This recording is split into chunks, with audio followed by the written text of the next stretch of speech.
नमस्कार। हमारी शिक्षा प्रणाली में आखिर गड़बड़ कहाँ है?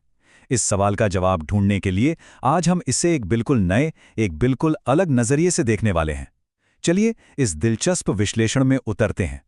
ये जो पूरा विश्लेषण है ये आधारित है डॉक्टर नीरज सक्सेना के एक बहुत ही विचारोत्तेजक लेख पर। डॉक्टर सक्सेना फिलहाल कोलकाता की JIS यूनिवर्सिटी में प्रो चांसलर हैं और शिक्षा के क्षेत्र में एक जानी मानी आवाज हैं। और ये पूरा विश्लेषण पता है एक बहुत ही सीधे सवाल से शुरू होता है। जब दुनिया को जागरूकता की जरूरत है तो हम अपने स्टूडेंट्स को सिर्फ जवाब क्यों सिखा रहे हैं? ये सवाल ही हमारी आधुनिक शिक्षा के सबसे बड़े विरोधाभास की जड़ है। तो आगे हम क्या क्या देखने वाले हैं? सबसे पहले हम शिक्षा की इन छुपी हुई दरारों को समझेंगे। फिर हम एक नए डायग्नोस्टिक टूल द 4 क्वाड्रेंट्स को जानेंगे। इसके बाद हम देखेंगे कि हमारा सिस्टम खासकर अंडर ग्रेजुएट लेवल पर कहां अटका हुआ है। और आखिर में हम एक संभावित समाधान की तरफ भी देखेंगे। तो चलिए शुरू करते हैं पहले हिस्से से और समझते हैं उस विरोधाभास को जो हमारी पूरी शिक्षा व्यवस्था के केंद्र में है। देखिए, विरोधाभास ये है कि एक तरफ तो स्कूलों कॉलेजों में एनरोलमेंट बढ़ रहा है, साक्षरता दर भी बढ़ रही है, लेकिन दूसरी तरफ इनोवेशन यानी कि नयापन और रोजगार यानी कि जॉब्स उस रफ्तार से नहीं बढ़ रहे हैं। तो लोग पढ़ तो रहे हैं पर उसका असल नतीजा क्यों नहीं दिख रहा? और इसी क्यों का जवाब देने के लिए हमें एक नए चश्मे की जरूरत है, एक नया डायग्नोस्टिक टूल। इसे कहते हैं 4 क्वाड्रेंट फ्रेमवर्क, जो सवालों और जवाबों के बहुत ही सरल से आइडिया पर टिका है। तो सबसे पहला क्वाड्रेंट है पेडागॉजी। ये तो हम सब जानते हैं। ये हमारा पारंपरिक क्लासरूम मॉडल है, जहां टीचर एक सवाल पूछता है और उसका एक सही जवाब पहले से ही पता होता है। यहां सारा जोर याद करने और समझने पर होता है। अब आता है क्वाड्रेंट 2, जिसे पेडागॉजी कहते हैं। यहां पर सवाल तो पता है लेकिन जवाब नहीं। यहां से असल खोजबीन शुरू होती है।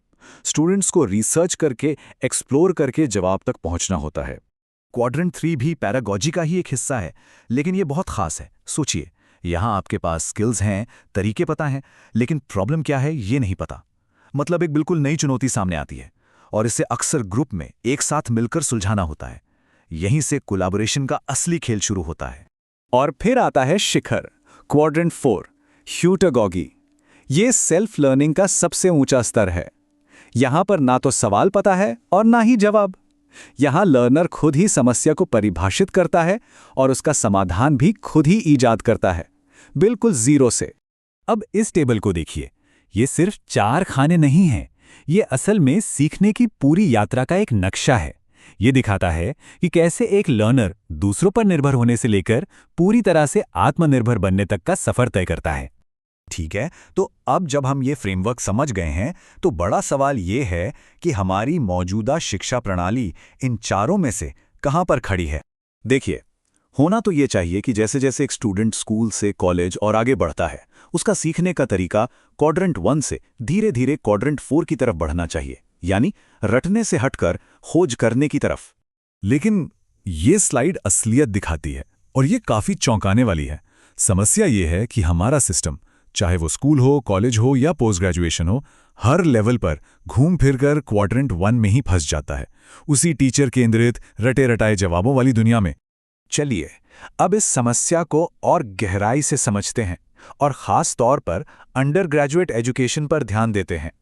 ये वो स्टेज है जो असल में क्वाड्रेंट 3 का हब होना चाहिए था, कोलैबोरेशन और प्रैक्टिकल प्रॉब्लम सॉल्विंग का केंद्र। डॉक्टर सक्सेना कहते हैं कि यही वो जगह है जहां लर्नर्स को दूसरों के साथ मिलकर कुछ करने का असली मजा मिलता है। ये वो स्टेज है जहां टीम वर्क, लीडरशिप और साथ मिलकर नई चुनौतियों का सामना करने जैसे जरूरी स्किल्स बनते हैं। लेकिन असल में होता क्या है? होना चाहिए टीम वर्क, डिजाइन, एप्लीकेशन, पर होता है सिर्फ नाम का ग्रुप वर्क। सब कुछ टीचर के कंट्रोल में होता है और पूरा फोकस सिर्फ असेसमेंट और अटेंडेंस पर होता है। ऐसे में असली सहयोग, असली कोलैबोरेशन तो कहीं खो ही जाता है। तो फिर इसका हल क्या है? क्या हमें क्वाड्रेंट 1 को खत्म कर देना चाहिए? नहीं, बिल्कुल नहीं। हल है इन चारों क्वाड्रेंट्स के बीच के बिगड़े हुए संतुलन को ठीक करना। ये आंकड़ा देखिए। आज हमारा सिस्टम अपनी 85% ऊर्जा सिर्फ सबसे बेसिक यानी क्वाड्रेंट 1 पर लगा रहा है। और लक्ष्य है इस मॉडल को पूरी तरह से पलट देना। देखिए, हमें क्वाड्रेंट 1 को घटाकर सिर्फ 15% पर लाना है और बाकी का समय और ऊर्जा क्वाड्रेंट 2, 3 और 4 यानी कि खोज, सहयोग और नई रचना करने में लगानी है। और एक बात साफ समझनी होगी, ये सिर्फ एक स्ट्रक्चरल बदलाव नहीं है, ये शिक्षा के मकसद को ही बदलने की बात है। इसका मतलब क्या है? इसका मतलब है कि शिक्षक अब सिर्फ पढ़ाने वाले नहीं, बल्कि गाइड करने वाले, फैसिलिटेटर बन जाएंगे। क्लासरूम सिर्फ 4 दीवारें नहीं, बल्कि सीखने के इकोसिस्टम बन जाएंगे। और सीखना किताबों तक सीमित नहीं रहेगा, वो जीने का तरीका बन जाएगा। डॉक्टर सक्सेना के ही शब्दों में, तभी हमारा देश लर्नर्स को सिर्फ अगली क्लास में धकेलने के बजाय उन्हें अगले माइंड यानी एक नई सोच की ओर ले जा पाएगा। और यही असली लक्ष्य होना चाहिए, सिर्फ अगली क्लास में जाना नहीं, बल्कि सोच की अगली उड़ान भरना।